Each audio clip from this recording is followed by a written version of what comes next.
What is your best guess on additions the Lakers will make this summer? They're going to have to take somebody hostage, meaning they're going to have to trade for them. And that's and the difficulty there is you were hoping you were going to add talent without having to give any away. If you're making a deal, now you're going to have to sacrifice some of what you have in order to add talent. And as a result, how much better your team is going to be collectively is up in the air. This is how bad the situation is for the Lakers.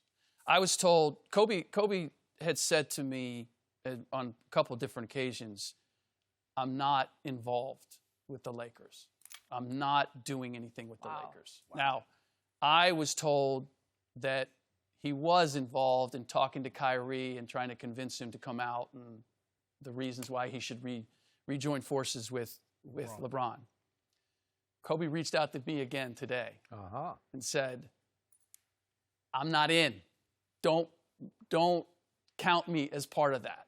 That's a reflection of where this organization is. A guy who is steeped in the purple and gold does not want to be part of his former agent running the show. It's like, don't make me part of that mess right now. Do you think that this was triggered by the Pelinka video using Kobe's that story? lie he told?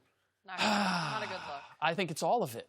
I think it's such a mess, Magic walking off the way that he did, the video, the suggestion that he's somehow involved and therefore knows that the chances of somebody getting here. I mean, Kobe doesn't want it to look like, hey, I am involved, I am recruiting, I am trying to get talent here. And we got nothing. And we're coming up goose eggs. Yeah. Nobody wants to be part of that, and that is what it looks like right now.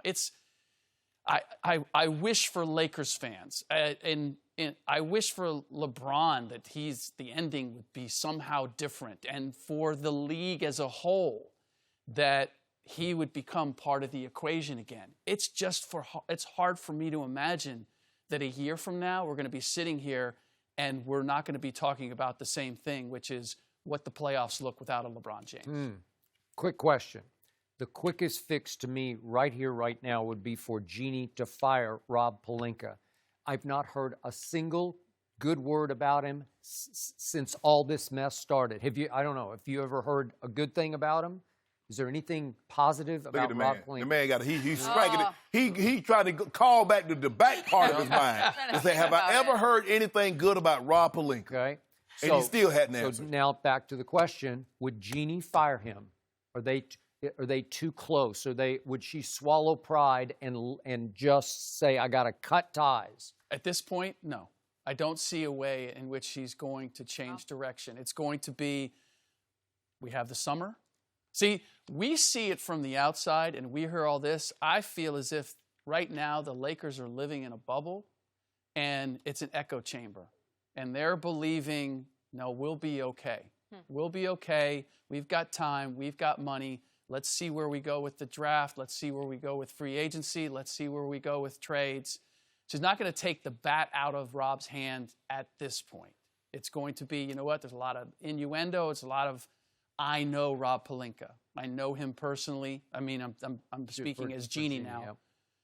Yep. I'm going to see where this goes. Those that are close to me, I'm going to ride with them and see where this goes. And then when we get to the fall, and if it turns out as we all anticipate, which is they're left empty-handed, then she's going to have a tough decision to make. Okay. I like your phrase, take someone hostage. It's come to that for the Los Angeles Lakers because that's the only way to acquire someone is to actually go get them and bring them to you, whether they like it or not, quote unquote. Right. And the obvious target would still be AD. We had LeBron in Cleveland.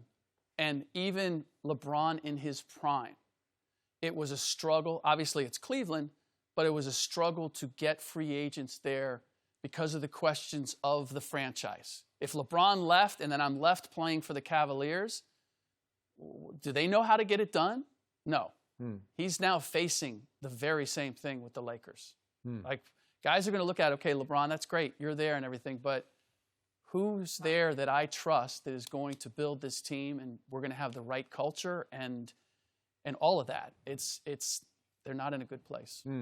Okay, so scale of 0 to 100%. What percent would you give in pulling off the AD trade this now coming up in the next month or so? I don't see it because there's a personal aspect with the Pelicans ownership. They're still holding a grudge. It's anywhere but the Lakers. Like, I mean, it's not a matter of making the best deal. It's a matter of, okay, make the best deal as long as it's not the Lakers. But the new GM, David Griffin, is carrying on that grudge? Well, yeah, because the owner's the same. Okay. Gail Benson is standing on, you can do your job, do the best that you can, but we're not talking to them. Shannon, this whole segment has turned into awful news for you. I don't even want to talk. I don't even want to talk. Go ahead, Skip. Y'all keep it going. The whole time I've been here, and I keep wanting to leave for a second. Sorry, Shannon. This is terrible. And this is what we got. The ownership. We got Jeannie Buss. She's not going anywhere. Kurt and Linda Rambus. They're not going anywhere. Rob Pelinka's not going anywhere. This is my greatest issue is, and I've always admired what Jeannie has done. I've respected what she's done as a woman in the business. She's, obviously the shadow of her dad, but she's built her own presence. Yeah. And to be on the board of governors, all of that, impressive.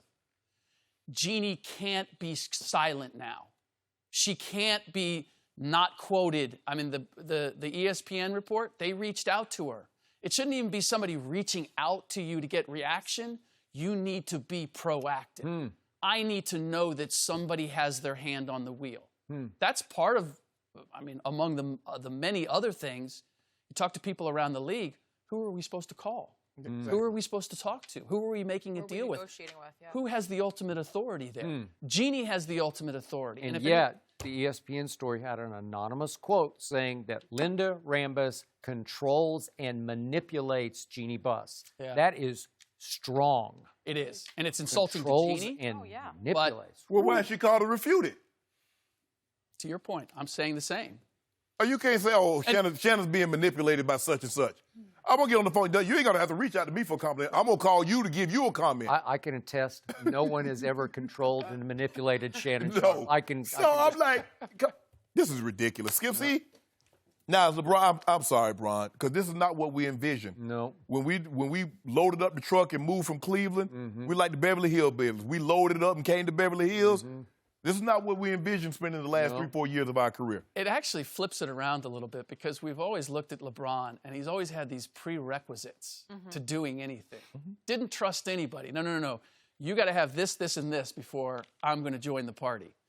For the first time, he didn't do that. He said, I'm coming, I'm signing long-term. I believe it's because he had other motivations to be here, wants his son to grow up here, wants to get on with the production company, etc.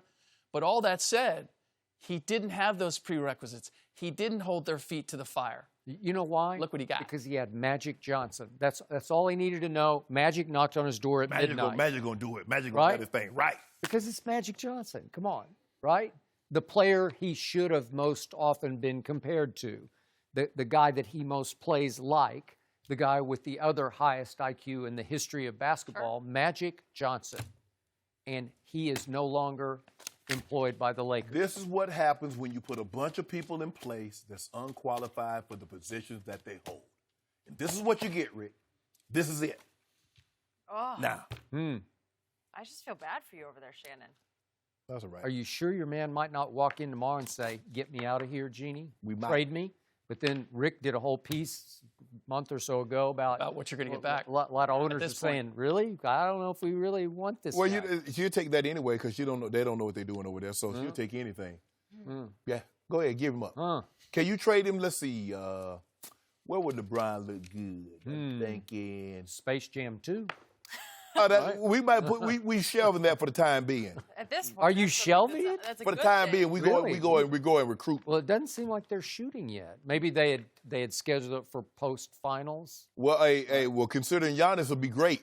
Yeah. Because he flopped in the Eastern Conference Finals, he'd be great in Space Jam. Well, now you don't need him. We need. Cares. Yeah, because we need somebody to flop. So he'll be great. No acting. He don't need any. So LeBron can't get anybody to play with him or act with him. No.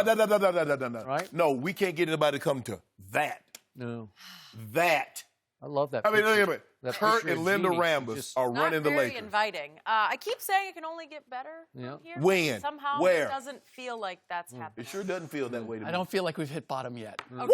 Thank you for watching. You can subscribe here to get the latest from the show, and be sure to check out more of the best clips from Undisputed, or go watch a few other segments from our other shows on FS1.